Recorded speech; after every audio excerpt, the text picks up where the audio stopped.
Hello दोस्तों, स्वागत है आप सभी का आपके अपने चैनल गुरुमंत्र इंस्टीट्यूट में। आज का ये वीडियो 12th वालों के लिए होने वाला है। 12th वालों के लिए बहुत ही खास वीडियो है। आज की इस वीडियो में हम एक महत्वपूर्ण डेरिवेशन को ख़त्म करने वाले हैं। बहुत ही इंपॉर्टेंट डेरिवेशन है जो यूपी बोर्ड की परीक्षा में काफ़ी बार आ चुका है और इससे रिलेटेड न्यूमेरिकल्स भी आते हैं। संधारित्र के ऊर्जा घनत्व का व्यंजक। प्रश्न किस तरीके से आता है यूपी बोर्ड में? प्रश्न इस तरीके से आता है कि संधारित्र का ऊर्जा घनत्व क्या है। संधारित्र के ऊर्जा घनत्व से आप क्या समझते हैं? सिद्ध करो या सिद्ध कीजिए कि संधारित्र का ऊर्जा घनत्व 1/2 एप्सिलॉन 0 ई स्क्वायर होता है। ठीक है, ये आप समझ रहे हो। वैद्युत क्षेत्र की तीव्रता, कोई दिक्कत नहीं है, टेंशन ना लो। सबसे पहले हम समझते हैं कि जैसे कि ये क्वेश्चन दे रखा है तो आपको उत्तर कैसे लिखना है। पहले हेडिंग डालना है संधारित्र का ऊर्जा घनत्व, पहले उसकी परिभाषा लिखनी है, फिर आपको हेडिंग डालना है संधारित्र के ऊर्जा घनत्व का व्यंजक, फिर आपको ये व्यंजक करना है। तो बेसिकली संधारित्र का ऊर्जा घनत्व होता क्या है? जैसे कि मैं कह रहा हूं इस मार्कर में कितनी इंक भर सकती है, तो इसके अंदर स्टोर हो रही है। ठीक है, तो उसको बोलेंगे कि मार्कर के अंदर कितनी इंक है। समझ रहे हो? उसी तरह से एक बोतल में कितना पानी आ सकता है। जैसे मेरे पास में ये एक गिलास है, इसमें कितना पानी आ सकता है ऐसे। तो उसी प्रकार से एक संधारित्र में वो अपने अंदर कितनी ऊर्जा को स्टोर कर सकता है, लेकिन कंडीशन एकांक आयतन में। तो संधारित्र के एकांक आयतन में, ऐसा समझ लीजिए ये कोई संधारित्र है, कोई संधारित्र है, संधारित्र के एकांक आयतन में, एकांक आयतन, आयतन कितना होना चाहिए? एकांक, एकांक आयतन में स्टोर की गई ऊर्जा या संधारित्र द्वारा उसके एकांक आयतन में संचित ऊर्जा को ही हम उस संधारित्र का ऊर्जा घनत्व कहते हैं। नॉर्मली वैसे भी आपका घनत्व जानते हो, घनत्व बराबर क्या होता है? परिभाषा कभी भूल जाओ तो क्या होता है? द्रव्यमान बट्टे आयतन, यानी किसी पदार्थ के एकांक आयतन में कितना द्रव्यमान है उसी को हम उस पदार्थ का घनत्व निकाल सकते हैं। ठीक है, किसी पदार्थ का घनत्व हमको निकालना है तो ये देखना है कि उसके एकांक आयतन का द्रव्यमान कितना है। ठीक उसी प्रकार से संधारित्र का घनत्व की बात चल रही है तो बात करेंगे कि संधारित्र के एकांक आयतन में कितनी ऊर्जा स्टोर हो रही है, उसको बोलते हैं हम संधारित्र का घनत्व। तो क्या है? संधारित्र के एकांक आयतन में संचित ऊर्जा, एकांक आयतन में कितनी ऊर्जा इकट्ठा है, कितनी ऊर्जा स्टोर है, कितनी ऊर्जा उसमें जुड़ी हुई है, उसको बोलते हैं संधारित्र का घनत्व। ठीक है, चलिए इसका डेरिवेशन करते हैं। डेरिवेशन बहुत ही प्यारा है, लाजवाब है, इंपॉर्टेंट है। क्या डेरिवेशन है देखिएगा। थोड़ी सी थ्योरी, 2 लाइन की थ्योरी लिखनी है जो आपको पता है। माना किसी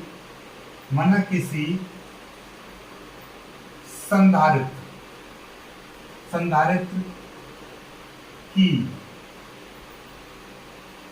प्लेटों, माना किसी संधारित्र की प्लेटों का क्षेत्रफल A तथा उनकी बीच की दूरी D है। माना संधारित्र की धारिता C है, तब आप जानते हो हमने ये मान लिया कि किसी संधारित्र की प्लेटों का क्षेत्रफल A है और उनके बीच की दूरी D है, यानी कि इस तरीके का संधारित्र है।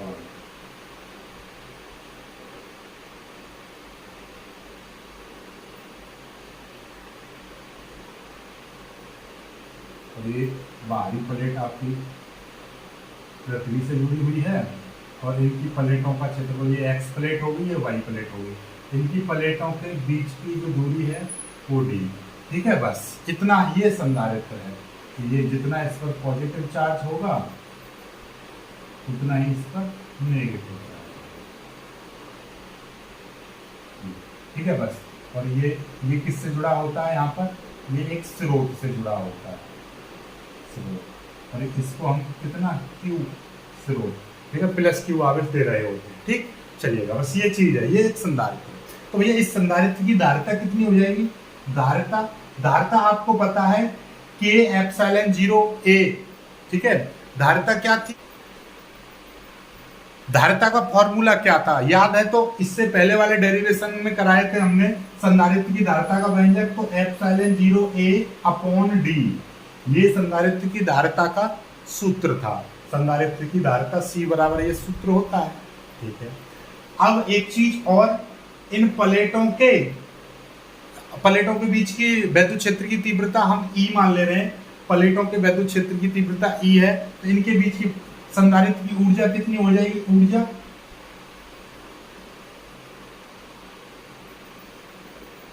संधारित्र की ऊर्जा U बराबर 1/2 CV²। ये C क्या है? संधारित्र की धारिता है, संधारित्र की प्लेटों के बीच की धारिता। V क्या है? संधारित्र की प्लेटों के बीच का विभव। ठीक है, कोई दिक्कत नहीं है। U बराबर 1/2, इस C का मान तो ये रख सकते हैं हम एप्सिलॉन 0 A/d, ये C का मान रख सकते हैं ये V², कोई दिक्कत नहीं है। ठीक है, ये U का मान हो गया।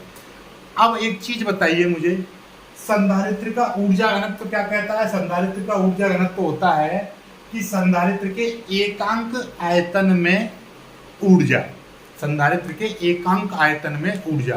ठीक है, कोई दिक्कत नहीं है। तो यहाँ से मैं इसको मिटा दे रहा हूँ और हम सीधे सीधे संधारित्र का घनत्व निकाल दे रहा हूँ। जो लिख दिया मैंने संधारित्र का घनत्व। संधारित्र का घनत्व का फॉर्मूला क्या बन जाएगा? संधारित्र के घनत्व का फॉर्मूला बन जाएगा संधारित्र की ऊर्जा संधारित्र में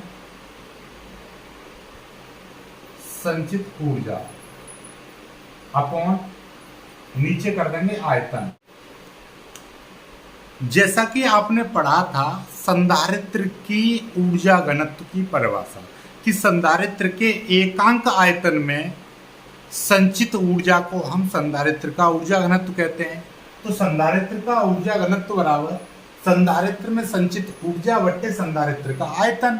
सिंपल सा फंडा, क्योंकि संधारित्र के एकांक आयतन जिसको एकांक बोलते हैं उसका भाग कर देते हैं। बात हुई, संधारित्र के एकांक आयतन में संचित ऊर्जा को संधारित्र का ऊर्जा घनत्व कहते हैं। चलिए, कोई दिक्कत नहीं है।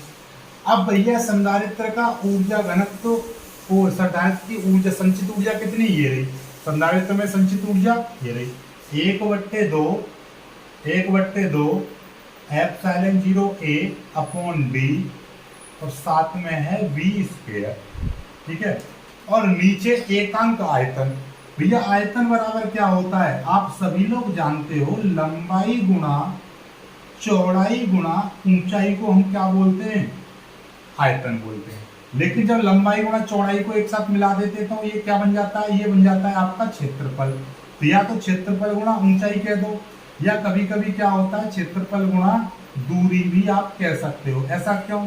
क्योंकि जब सिलेंडर का आयतन निकालते हैं तो क्षेत्रफल उसका A होता है, ऊंचाई h ले लेते हैं, लेकिन वही सिलेंडर आपका लेटा दिया जाता है तो वही आपकी दूरी बन जाती है। उसी तरीके से संधारित्र का आयतन निकालेंगे तो संधारित्र की प्लेटों का क्षेत्रफल A और उनके बीच की दूरी D, तो क्या हो जाएगा? आयतन बराबर क्षेत्रफल इंटू दूरी, ये हो जाएगा इसका आयतन। चलिएगा, इतना समझ में आ गई बात।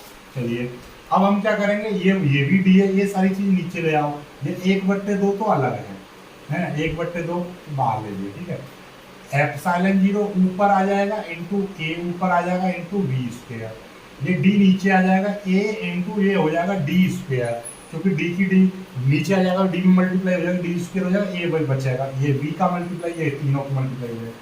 A से ये A कट जाएगा तो कितना बचेगा? 1/2 और ये बचेगा आपका एप्सिलॉन 0 V/d²। हम इसको लिख सकते हैं 1/2 एप्सिलॉन 0 V/d का होल स्क्वायर। अब आपको मैं एक चीज बता दूं, जरा ध्यान से समझिएगा। संधारित्र की प्लेटों का क्षेत्रफल A और इनके बीच की दूरी D है। जब हम इसको आवेश देते हैं तो आवेश यहाँ पर आ गया।